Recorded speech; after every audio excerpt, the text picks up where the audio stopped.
You know what's fascinating? We're all going to die, every single one of us. You, me, everyone you've ever loved, everyone you've ever hated, every stranger you've passed on the street. Gone. And yet we spend most of our lives pretending this isn't true. We tiptoe around it. We use euphemisms. We say someone passed away or is no longer with us, as if death is just a bad connection, a dropped call we might reconnect later. But here's what's really interesting. The people who genuinely understand life, who've looked deeply into what it actually means to be alive, these people don't fear death, not because they're brave, not because they've convinced themselves of some pleasant afterlife, but because they've seen something. They've understood something that changes everything. And I'm not talking about the people who claim they don't fear death. You know the type. The ones who say it loudly, proudly, like it's a badge of honor. That's not understanding. That's just another form of hiding. I'm talking about something quieter, something deeper. A recognition so profound that fear simply loses its grip. Most of us live our entire lives running from death. Not literally running, of course. We're far too sophisticated for that. Instead, we distract ourselves. We fill every moment with noise, with doing, with becoming. We chase immortality through our children, our work, our legacies. We photograph everything, document everything, trying to prove we were here, trying to matter, trying to last. And underneath it all, humming like a frequency just below conscious hearing, is the terror. The absolute terror of not being. But what if I told you that this terror, this fundamental fear that colors everything you do, is based on a misunderstanding? Not a small one. A massive, catastrophic misunderstanding about what you are and what death actually means. Let's start with where the fear comes from. Because it's not random. It's not irrational, even though it might feel that way. The fear of death is really the fear of losing yourself, isn't it? Losing this precious thing called me. This person you've spent your whole life building, defending, improving, presenting to the world. Think about it. You've invested everything in this identity. You've spent decades constructing this character called you. Your name, your story, your likes and dislikes, your achievements and failures, your memories and your dreams. It's your most prized possession. It's all you've got. And death threatens to take it away, to erase you, to render everything you've ever done meaningless, to make it as if you never existed at all. No wonder we're terrified. But here's the problem. Here's the thing nobody wants to look at. This you that you're so afraid of losing. What exactly is it? Can you point to it? Can you pin it down? When you really look for this solid, permanent self that's supposedly going to die, what do you actually find? You find thoughts, constantly changing thoughts. You find sensations, feelings that come and go like weather. You find memories. But memories are notoriously unreliable, constantly being rewritten, reinterpreted. You find preferences and opinions, but those change too. The music you loved at 15 makes you cringe at 40. The beliefs you die for at 20 seem naive at 50. So where is this permanent you? This solid self that's supposedly going to be annihilated by death? The truth is, you've been dying your whole life. The cells in your body are constantly dying and being replaced. The person you were 10 years ago, gone, dead. The thoughts you had this morning, vanished. The version of you that started reading this already disappeared into the past. You're a process, not a thing. A verb, not a noun. You're happening, not being. But we don't see it this way. We've been taught to see ourselves as separate, solid entities. Little islands of consciousness in a vast, indifferent ocean. We think we were born into this world, into this body, like a driver getting into a car. And someday we'll have to get out. Game over. Lights out. The end. This is the story we tell ourselves. And it's this story, not death itself, that terrifies us. And we're afraid of losing something we never really had in the first place. We're afraid of an ending to something that never really began the way we thought it did. And because of this fear, because of this fundamental misunderstanding, we never really live. We're too busy protecting ourselves, too busy trying to make our lives mean something, too busy attempting to leave our mark. We're like someone at a party who spends the whole evening worried about going home instead of enjoying the music. The irony is devastating. We're so afraid of death that we forget to live. We're so concerned with lasting that we never really arrive. We're so busy becoming that we never quite are. Now let me tell you something that might sound strange at first. Death isn't something that happens to you. It's not an event in your life. How could it be? For there to be an event, there has to be an experiencer. But in death, there's no experiencer. There's no you there to experience not being. Think about it. Really think about it. You can't experience your own death any more than you can experience your own non-existence before you were born. And that non-existence before birth, that infinity of time before you arrived, did that bother you? Was it terrible? Was it painful? Of course not. You weren't there to experience it. Death is exactly the same. It's not darkness. It's not silence. It's not nothingness. Those are all experiences, and experiences require an experiencer. Death is the absence of the experiencer. It's like trying to imagine what it's like behind your own eyes. There's no what it's like. There's no there. But here's where it gets really interesting. If you're not this separate self, if you're not this isolated island of consciousness, then what are you? The mystics, the sages, the people who've looked deeply into this, they all seem to arrive at the same bizarre conclusion. You're not in the universe. The universe is in you. Or more accurately, you are the universe. You're the whole thing, experiencing itself through this particular point of view, wearing this particular costume called your name. Think of it like the ocean and the waves. Each wave rises up, has its moment, its unique shape and character, and then falls back into the ocean. But was the wave ever separate from the ocean? Was it ever anything other than ocean? The wave is just what the ocean is doing at that particular point. When the wave subsides, the ocean doesn't lose anything. The ocean was never in danger. It was only the wave as a wave that seemed to have a beginning and an end. You're the wave, but you're also the ocean. You're the whole thing, playing at being a part. And death? Death is just the ocean remembering it's the ocean.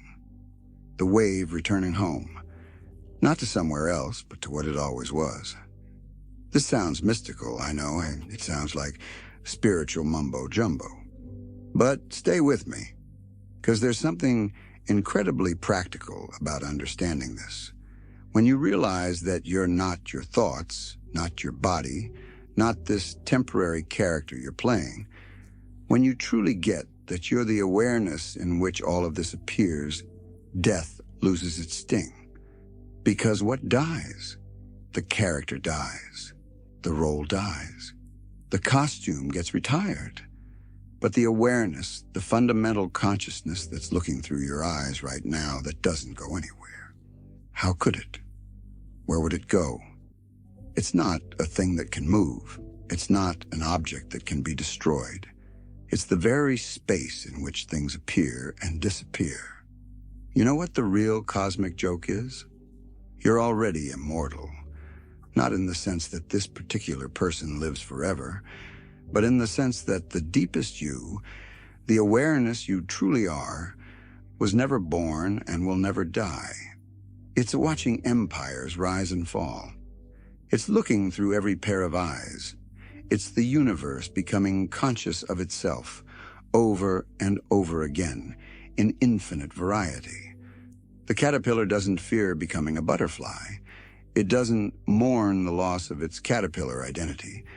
It doesn't spend its time trying to be a better caterpillar, trying to make its caterpillar life mean something. It simply transforms. It becomes what it was always meant to become. And in that transformation, nothing is lost. Everything is gained. But we're not taught this. We're taught to identify completely with the caterpillar, to think that's all we are. And so the idea of transformation terrifies us. We think it's annihilation. We think it's the end. We don't see it as the beginning it actually is. So what happens when you truly understand this?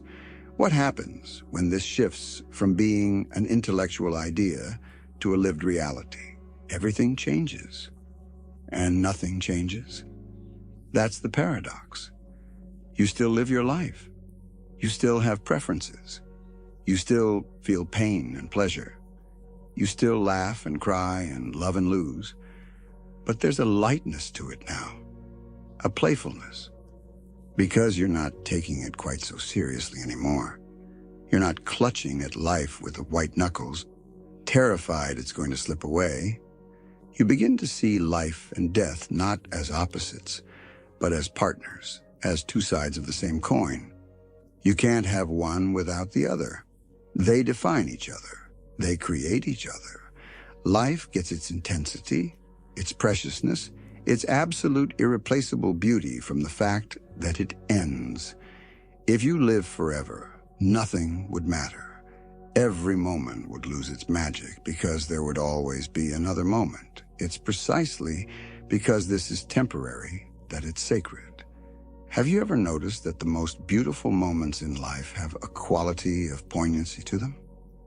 Years ago, you wouldn't be wandering now from door to door. Why don't you do writing like some other men? The sunset is beautiful because it's dying. The cherry blossoms are precious because they fall. The symphony is profound because it has a final note. When you understand death, you understand time differently. You stop living in the future or the past. You stop waiting for your life to begin. You stop thinking, I'll be happy when, or if only I had. You're here. You're alive. You're conscious. And this moment, this infinitely unlikely, absolutely unrepeatable moment, is all there is. This doesn't make you passive. It doesn't make you resigned or defeated. If anything, it makes you more engaged, more present, more alive, because you're not wasting energy running from the inevitable anymore. You're not spending your life trying to cheat death, trying to make yourself permanent, trying to matter in some cosmic sense. You realize you already matter. Your existence right now is made. Conscious, aware, experiencing this moment are essentially infinite. And yet here you are. For a brief, shining moment, the universe is looking at itself through your eyes. How could that not matter? People who understand this become fearless, not reckless, not careless with life, but fearless in a deeper sense. They're free to love completely, knowing loss is inevitable. They're free to try things, knowing failure is temporary. They're free to be themselves, knowing there's no one to impress in the cosmic scheme of things. They're free to live, truly live, because they're no longer haunted by death. And paradoxically, by accepting death, they become more alive than most people ever are. They taste their food more fully. They see colors more vividly.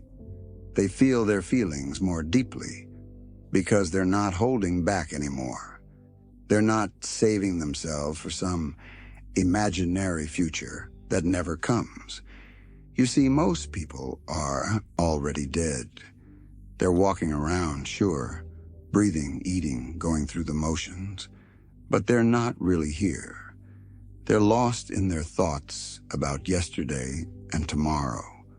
They're trapped in their fears and their stories. They're so busy protecting themselves from death that they forget to show up for life. So where does this leave us? What are you supposed to do with this understanding? Here's what I want you to know. Right now, in this moment, you are alive. Gloriously, improbably, temporarily alive. And that temporary part isn't a bug, it's a feature. It's what makes this precious. It's what makes this real. You don't have to believe in an afterlife to be okay with death. You don't have to convince yourself that you'll continue in some form. You don't have to make your life mean something cosmic and eternal. You just have to show up. You just have to be here, fully here, in this strange, beautiful, heartbreaking experience of being human. Death will come. Of course it will. That's not pessimism. That's just fact. But between now and then, you have this. You have now. You have the ability to be present, to be conscious, to participate in the great dance of existence. Not forever, just for now. And maybe that's enough. Maybe it's more than enough. Maybe it's everything. The people who understand life don't fear death because they've stopped confusing the costume for the actor. They've stopped mistaking the wave for something separate from the ocean. They've recognized that they are the eternal playing at being temporal. They are the infinite pretending to be finite. And when the game ends, when the play is over, nothing is lost. The curtain falls, yes, but the theater remains. You want to know how to stop fearing death? Stop trying to live forever. Stop trying to make yourself permanent. Stop clinging to moments as they pass. Instead, be present for them, really present. Let them touch you. Let them change you. Let them go. Be like autumn leaves, not trying to stay on the tree, but falling with grace, painting the world with color on the way down. Be like waves, rising and falling, always returning to the source. Be like music, making your sound and then fading into silence, knowing that the silence is where all music comes from and where it all returns. Your life is a gift, not something you earned or deserved, but a pure gift from the universe to itself. And the only sane response to a gift is gratitude. Not fear of losing it, not anxiety about keeping it, just pure, simple gratitude for the fact that it's happening at all. So live. Really live. Not later, not when you're ready, not when conditions are perfect. Now. Right now. While you still can. Love people deeply, knowing you'll lose them. Create things beautifully, knowing they're impermanent. Experience things fully, knowing they won't last. That's not tragic. That's what makes it matter. And when death comes, as it will, you'll be ready. Not because you're brave, but because you understand. You've spent your life arriving in each moment rather than fleeing from it. You've tasted what it means to be truly alive. And you know deep in your bones that what you are can't die. Only the costume dies. Only the wave subsides. But the ocean goes on. The awareness goes on. The great dance continues. You are that dance. You always were. Death is just the music changing tempo. And those who understand life, they keep dancing, all the way to the end and beyond.